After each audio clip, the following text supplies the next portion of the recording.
क्या हो अगर महाभारत का कुरुक्षेत्र भारत के किसी ऐतिहासिक नक्शे पर नहीं, बिल्कुल। बल्कि ठीक इस वक्त हम सबके मतलब हमारे अपने दिमाग में चल रहा हो, बिल्कुल, और ये विचार अपने आप में ही बहुत गहरा है। है ना? हम सबने कभी ना कभी ये सुना ही है जी। कि गीता असल में इंसान के मन की लड़ाई है। पर आज की इस गहरी चर्चा में हम जिस स्रोत को डिकोड करने वाले हैं, बिल्कुल। मतलब शिवजी तिवारी की किताब द डिवाइन गीता का पहला अध्याय विषाद योग। हाँ, वो बहुत ही दिलचस्प अध्याय है। एकदम, वो इसके किरदारों की जो मनोवैज्ञानिक चीर-फाड़ करता है, वो सच में हैरान करने वाला है। हाँ, हमारा मिशन आज यही है कि इन प्रतीकों की गहराई में उतरा जाए। सही बात है। ये किताब उस पुरानी थ्योरी को एक बहुत ही प्रैक्टिकल ढांचे में ढाल देती है। हम सिर्फ ये नहीं देख रहे कि अच्छा क्या है या बुरा क्या है, बल्कि ये समझ रहे हैं कि हमारा मन असल में काम कैसे करता है। जैसे अगर हम अंधे राजा धृतराष्ट्र को ही लें। हाँ, धृतराष्ट्र का उदाहरण बहुत सटीक है। तिवारी जी के अनुसार वो सिर्फ दृष्टिहीन नहीं है, बल्कि उस वासना और अज्ञानता का एकदम सटीक प्रतीक है जिसने पूरी दुनिया को अंधा कर रखा है। एक मिनट रुको, अगर धृतराष्ट्र अज्ञानता के प्रतीक हैं तो फिर उनके पास संजय कैसे? मेरा मतलब है वेद व्यास ने संजय को वो दिव्य दृष्टि दी थी, हाँ, दी थी। तो अज्ञानता के पास इस तरह का साफ देखने वाला आत्मज्ञान कैसे हो सकता है भला? यही तो इस किताब की सबसे बड़ी खूबी है। देखो, संजय कोई जादुई दूरबीन नहीं है।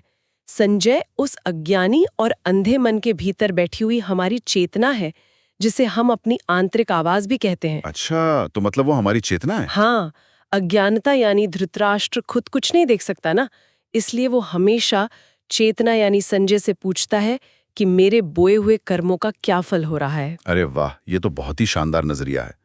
अब अगर हम बाहरी मैदान की उन विशाल सेनाओं की बात करें, तो अगर मैं इसे आज की रोजमर्रा की जिंदगी से जोड़ूं, तो ये बिल्कुल वैसा है जैसे सुबह 5 बजे अलार्म बजने पर होता है। एकदम सही पकड़ा।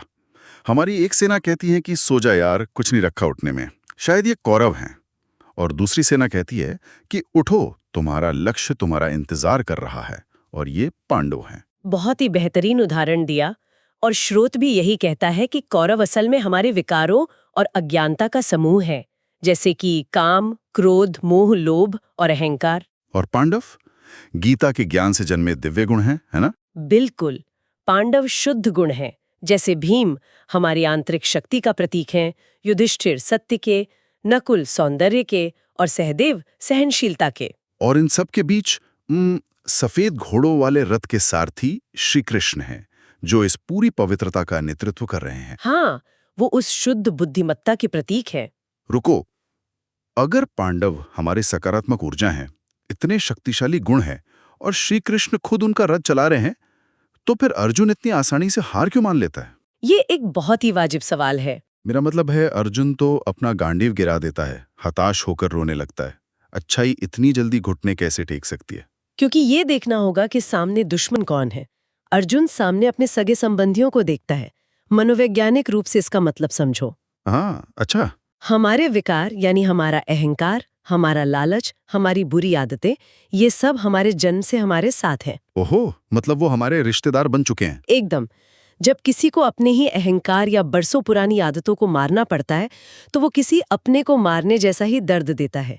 इसीलिए अर्जुन कांपता है, क्योंकि वो अपने ही एक हिस्से को खत्म करने से डर रहा है। बाप रे, मतलब अर्जुन इसलिए नहीं रो रहा कि वो कमजोर है, बल्कि इसलिए रो रहा है क्योंकि खुद को बदलना और अपने ही पुराने स्वरूप को मारना बहुत दर्दनाक होता है। बिल्कुल सही। पर मुझे एक बात समझ नहीं आती, जब अर्जुन इतनी गहरी हताशा में है और पूरी तरह टूट चुका है, तो इस पूरे पहले अध्याय में श्री कृष्ण एकदम चुप क्यों रहते हैं? वो उसे तुरंत समझाते क्यों नहीं? क्योंकि दुनिया की नजर में सिर्फ मुंह से बोलना ही संवाद होता है।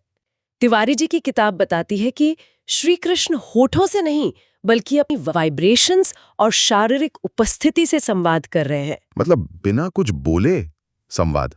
क्या ये कोई छद्म विज्ञान या ऐसा कुछ है? नहीं नहीं, इसे किसी छद्म विज्ञान की तरह मत देखो।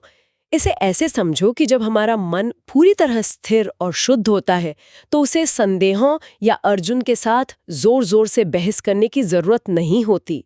सच्चा आत्मनियंत्रण हमेशा शांत होता है। समझ गया।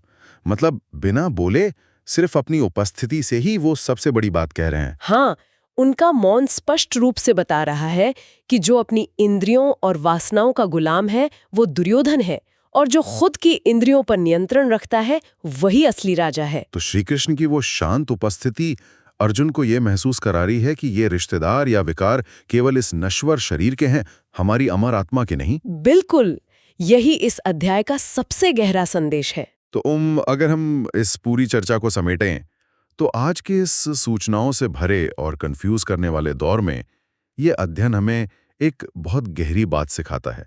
इंसान का जन्म केवल शारीरिक नहीं होता। सही कहा, असली और दूसरा जन्म तो ज्ञान से मिलता है। जब हम अपनी वासनाओं और विकारों रूपी कौरवों से लड़कर आत्मनियंत्रण हासिल करते हैं, तब हमारा वो नया जन्म होता है, जो पूरी तरह पवित्रता से भरा होता है। एकदम सच। तो आज के लिए हम एक विचार के साथ इस चर्चा को यहीं रोकते हैं। जब भी कोई इंसान अर्जुन की तरह किसी अंदरूनी कश्मकश में पूरी तरह हताश हो जाए, तो क्या उस मौन मार्गदर्शन को सुनने के लिए सबसे पहले अपने भीतर के शोर को शांत नहीं करना चाहिए? ये बहुत ही सोचने वाली बात है। बिल्कुल। क्या ऐसा नहीं लगता कि हमारे सबसे मुश्किल सवालों के ब्रह्मांडीय जवाब अक्सर एक गहरी चुप्पी में ही इंतजार कर रहे होते हैं?